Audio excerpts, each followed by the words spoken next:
Hi guys, I'm Shmee, hello and welcome back to the channel where it is all going on right now, Speciale going past just there. But today is the start of a road trip, taking my Ferrari GTC4Lusso over towards continental Europe, heading through the Netherlands to later on in this video, although technically tomorrow with a night stop on the way to the Autobahns in Germany to stretch the legs. We're going to be getting the V12 back on the Autobahns. But firstly, sadly, it is time to say farewell to the BMW M8 competition Gran Coupe first edition 1 of 8. The car that BMW UK have very kindly been lending me in advance of my M8 competition arriving. This thing has been fantastic, but today it's heading back to them, sadly. But before we get on the roads, we're also going to be going inside here at Topaz Detailing, where Schmark 150's M2 competition has been having the full works. It is all going to be going on there at once. I think firstly, let's say farewell to the M8 GC, then we'll go inside, see the M2C, then we'll get on the road in the Lusso to head over towards Europe.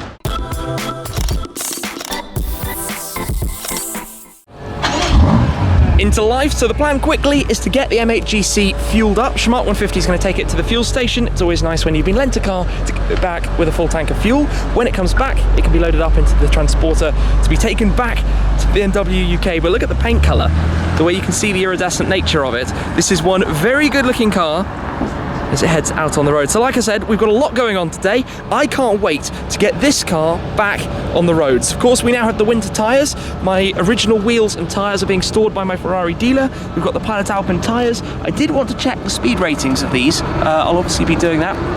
We've got a W rating on the front, and what rating do we have at the rear? This is of course relevant for when we're on the Autobahns later. W ratings at the rear as well. That's one noisy truck coming past. I need to do a quick calculation to check exactly what that is, and what it means we can do later today, or later tomorrow I should say, but today for you guys when we get to Germany. And as if by magic, the car is back with its yellow headlights. I'm going to miss those. It is such a monstrously comfortable cruiser. It's a big car, but it's powerful, it's luxurious, and in this 1 of 8 spec, it looks awesome. Lots of jokes about overusing the 1 of 8 reference, but that is of course the full technical name of this car. So that's going to be loaded up now into the transporter, and that'll be farewell. Bye-bye to this. For now, what a car it's been. Into life. It is very cold this morning, as you can tell. And one bit of good news, by the way, I looked up the W tyre rating. It is 270 kilometers per hour, which is 168 miles per hour, I believe. So it'll be quite fun later on. Anyway, this is going to be going and driven into the transporter. Little bubbles, 4.4 twin turbo V8, twin power turbo V8. And yeah, what a car it's been to drive. I've loved to have kept that one, that's for sure. But it's a special car, 1 of 8 in the world, obviously the only one in the UK, and hence it will be kept by BMW UK. I think used for a number of different events, and ultimately potentially saved on the heritage fleet long term into the future. Right then, we will leave that for the time being. Let's go and see how the M2 competition is coming along inside Topaz. And here it is then, a week or two after it was dropped off, Schmark 150's M2 competition. We talked a bit about it. Mark, how are you looking at it? Yeah, brilliant. I've never seen it so clean. This is absolutely stunning. So the car came in, it had done 32,000 kilometers, which wouldn't be a lot for a normal car, but this is a fairly new M2 competition, track-focused hardcore version. Quick rundown of what's been done to it? Bonnet PPF has been replaced, front PPF has been done. We have cleaned it because it was extremely dirty. Detailing level 2, and we did some ceramic coating on top as well. So yeah, it looks absolutely stunning right now. I'm really, really happy. This is actually what I always find fascinating. Around the front end, it looks like a kind of new car again. I've just turned on my torch. You can see it's been detailed. Reflections are looking good. Level 2 detail. Paint surface is all very nice.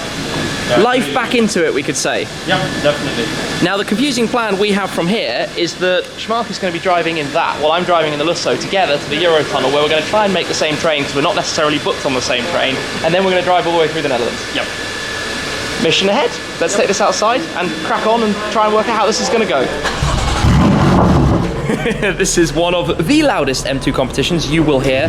There we go, valve just opened up. This will now be taken outside. Do a little bit of a shuffle to get it out by the Lusso. We're going to carry across some luggage from the Lusso. Actually come around and talk more about that in a second. Out through the wash bay. I'm going to try and skip on by. No, I'm going to wait a moment, and then we'll get these ready for the journey ahead. but this I think is actually in the quiet mode at the moment. When this car is loud, it is really ludicrously loud. So the Lusso, which is of course a very practical Grand Tourer, a four-wheel drive car, perfect for this weather, in the back has a very full boot of lots of stuff, as you can see, which is exactly how this car is ideal. Very comfortable inside as well. I think we'll just gear things up and then we'll be heading straight on out. First step, start up the Lusso, which as always sounds so epic. Let's get the radio turned off. We don't want that for the moment. In theory, it will pass me my seatbelt, which it has done, very kind of it. I'm sure many people are going to comment, why instead of using this brilliant navigation system that the car has, am I going to be using Waze? Well, I'm just going to set this. Drive to Eurotunnel, Folkestone. Alright, searching for Eurotunnel, Folkestone. Perfect. That's going to take us straight there. Oh, Tesla supercharger. We're not going to be taking this car to a Tesla supercharger, but we are going to need to fill it up on the way down. Anyway, I use Waze because it's connected, it has data, it knows what's going on. It's just, on a drive like this, when you've got many different routes because of the length of the journey, it just knows everything a little bit better. Anyway, the M2C is ready alongside me. We will head straight on out then, in comfort mode. Nice leisurely cruise for now, but later on, it will be a flat-out blast with a screaming V12, which, as always, I cannot wait for. Just here in the UK, there is basically no way you can use a car as powerful as this. 690 horsepower. I just have to hope at the moment that it's not going to be raining tomorrow. We will find out. I am also hoping the drive through France, through Belgium, is going to be like the journey I did recently in my Supra, where it was super, super comfortable and easy. But yeah, we're back in the Lusso, back on the road. I've been waiting to do a road trip for a long time. I've been kind of at home for a long time as well. This car is going to be heading down to the Geneva Motorshow, to the Alps for skiing, for snow. Good times ahead, good times ahead. In fact, I've got my ski gear in the back. My skis are actually over in Frankfurt at the moment. But yeah, it says an hour and 48 to the Eurotunnel. We're well ahead of time, like 45 minutes ahead. This is great. Very unusual for me on a road trip. Anyway, onwards. And here we are, arriving at the Channel Tunnel. That is the M2 way up ahead, but we've kind of been taking it easy. The weather is atrocious. It is very, very grim. I am now low on washer fluid, so I'm gonna have to fill that up somewhere along the route. Well, to be honest, probably not today. But let's see how this goes. We are here, as expected, about an hour and a half before our planned train, so we'll probably end up on an earlier one. This is really confusing. I've got a Flexi Plus ticket because I buy kind of the frequent traveller package. So I bulk buy my Eurotunnel crossings because I do this so often. Whereas Schmark has a single time booking. So we're going to see what train, and this is why he's ahead, we're going to see what train he ends up getting, and I'm just going to line up for that one with my Flexi, which kind of lets you skip to the front and get the right one. Have some lunch beforehand. But yeah, hopefully it looks a little bit brighter ahead. Hopefully it's going to be nicer on the other side of the channel and continue through France, through Belgium, to the Netherlands. The weather is actually oddly calm here. Last time I was here it was incredibly windy. This car, which was clean earlier today, is now absolutely filthy. Yeah, I didn't actually realise that's the first time I've seen the back. Look at the colour of the exhaust tailpipe. Ooh. Road grime galore, but that is what this car is for. It's going to be disgustingly dirty at the end of today. Yeah, it was perfectly clean this morning. Of course, following the 10-year anniversary photo shoot, all of the cars had been cleaned up. But here we are at the lounge, grab my food and drink inside, and then we are going to get an earlier crossing. I've had word from Schmark about which crossing he's got, so I can line up for the same one. Yeah, that is absolutely disgustingly filthy. Here he comes. Alright, I guess I better get back in the car then and go do the line up on the other side as well. That's funny. And into the train we go. Nice and easy, as always, in the tall vehicles bit. I do this in every car now, just because in something like this, if you go into the double-deck carriages, they're so narrow, you would guarantee wheel curving in a car this big. But we will cruise on down. The M2 is about 7 or 8 cars behind, and half an hour crossing under the sea, and then we will be on continental Europe. And we're coming out the other side then. Arrival in France, where the weather is exactly the same as it was over on the UK side. Unfortunately, alas, we now have about 400 kilometers and 4 hours or so on the road. It is not going to be particularly exciting, so let's just crack on and hope we get there without too much drama. I figured I'd bring you a little bit of an update because, well, I've said it many times before, driving through Belgium, rain, traffic jams. We're sitting behind I Am Too Cool. We have added at least half an hour, maybe 45 minutes to this journey with this traffic jam somewhere near Antwerp. And yeah, it's very textbook and cliche. I did have that super clear run in the Supra. That kind of mythical unicorn drive with no rain and no traffic all the way through Belgium, but this is more like normality resumed, as always. Let's just hope it doesn't take too long, because I'd like to get through this as quickly as possible. I've parked up, the weather here is horrible, I'm going to go straight into my hotel, but I'd forgotten quite how efficient, this sounds odd to say, a V12 Ferrari can actually be. I've driven 525 kilometres since I last filled it up, and if you add in the range that's still to empty, we can go over 710 kilometres in total, which isn't actually all that bad, but that's because we've been taking it easy. Anyway, dark, raining, miserable, let me get my stuff, go in, and I'll see you in the morning. Good afternoon then, where you rejoin me now for the blast to Germany. The good news though is that it is clear and it is dry. We're also about to have a pretty thunderous cold start, so let's get back into the Lusso then, which, like I said last night, is now truly disgustingly grimy. This is going to need some serious cleaning later on when we've made it through to Frankfurt, but let's hop on board, get this into life, which, like I say, should give us a proper, very, very loud cold start right now. Oh, we've got the radio on, we can turn that off very quickly. Take a listen then to the startup. Oh yes, that sounds good. So, let's get out onto the road to head towards the Autobahn to get down towards Germany. But of course, the first part of this journey is going to be through some traffic here in the Netherlands. I obviously won't be in Germany until it is dark, which means it will be a little bit strange in terms of what we can see, and obviously we don't know how busy it's going to be later on, but in any case we will get this car to the red line at some point, just because it sounds so freaking phenomenal. I'm actually exiting here, so I should probably work a little bit harder on that, making sure we don't miss this exit. Fortunately, we've got 2 exit lanes. So this is towards Cologne, in towards Germany. I've got about, well, 400 or so, well, 350 kilometers to go, 3.5 hours or so to get to Frankfurt. Hopefully that is without too much of a struggle along the way with traffic, and hopefully it will be with some open stretches. Don't forget, we do have winter tyres. We are speed limited to 270 kilometers per hour with this car. 270 kilometers per hour though is still pretty fast. Anyway, on the roads now, hopefully it's fluid. Let's see when we're in Germany. Now this is kind of funny.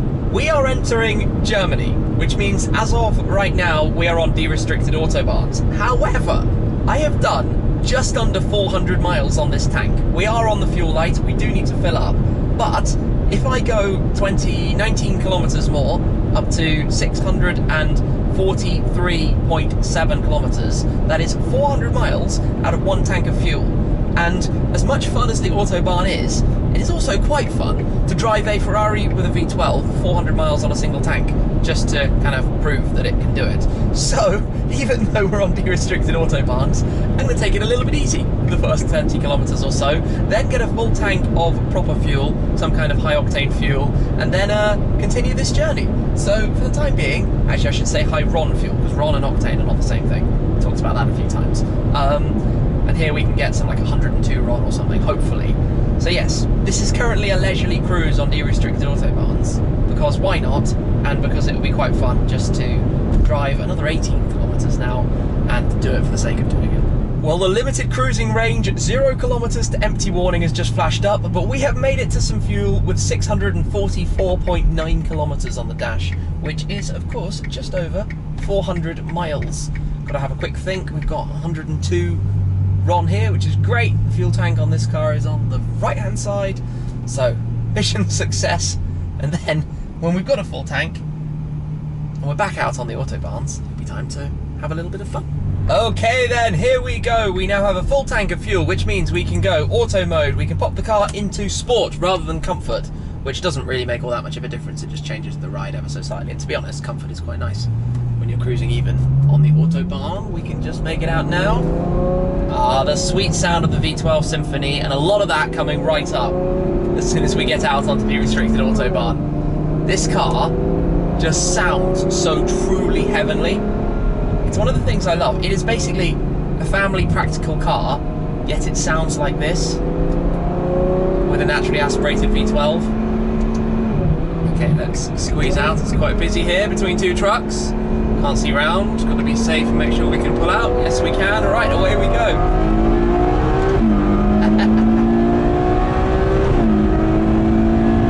This is ballistic. Okay, it's about 210 kilometers per hour straight away. Sounding like this. The downshifts. How does a car like this sound so good? If I was one of the people I'm going past and you hear that sound, you just have like this moment for your ears that would be hard to describe. But remember, we've got massively like double glazed windows. It's even louder on the outside. This car, when the valves are open like this, it's just all guns blazing. Dark has more or less fallen, but let's hope this is going to be an empty stretch. My goodness, this car. Yeah, I love the Ferrari GTC4Lusso. How can this be the like practical car that it is, yet it still drives like a proper supercar, screams like a supercar, and for the weight of it, drives so well too. Anyway, let's see what happens. Clear stretch ahead. Alright then, I guess this is going to be 168 miles per hour, and that will be our maximum permitted VMAX with winter tyres. Are we there yet? Are we there yet? And there we go. Alright, winter tyre VMAX done. I'm going to back it off because we actually have trucks and things up ahead anyway. But this car just screams and barrels down the Autobahns. To be honest, I'm going to take it quite easy. It's wintry weather. I say wintry weather, it's dry, but it is quite cold. And there's quite a lot of traffic. So, well, there we go. We've had a bit of screaming noise. It is now, of course, pretty dark out here, and it's an interesting one. We're filming in the cars, sometimes turn the light on. But you know what? With 2 hours to go, I think I'll pretty much wrap this up there. This car is absolutely filthy, but of course I'm bringing it onto the continent for the trips ahead, for taking it to the Geneva Motorshow, for heading also on a ski trip just after that into the French Alps. Who knows if we'll find some snow along the way, but to be honest, any opportunity to stretch the legs and enjoy driving this while I still can, I'm absolutely going to make the most of them. I see this car being in the garage for quite a while still to come because it is so much fun. But after skiing, after the mountains, it's going to be heading back to the UK, ready and set for an adventure to come in April with some of the other Schneemobiles. I think this will be one of them. We'll see. That I can't wait for. Anyway, adventure on the road. The first road trip of the year for me. The first road trip for this car in half a year plus as well. We're on the way. We're in Germany. So thank you very much for watching. As always, guys, I appreciate your support. There's some pretty cool stuff to come right around the corner. But that is it for this time. I'll see you again very soon. Cheers!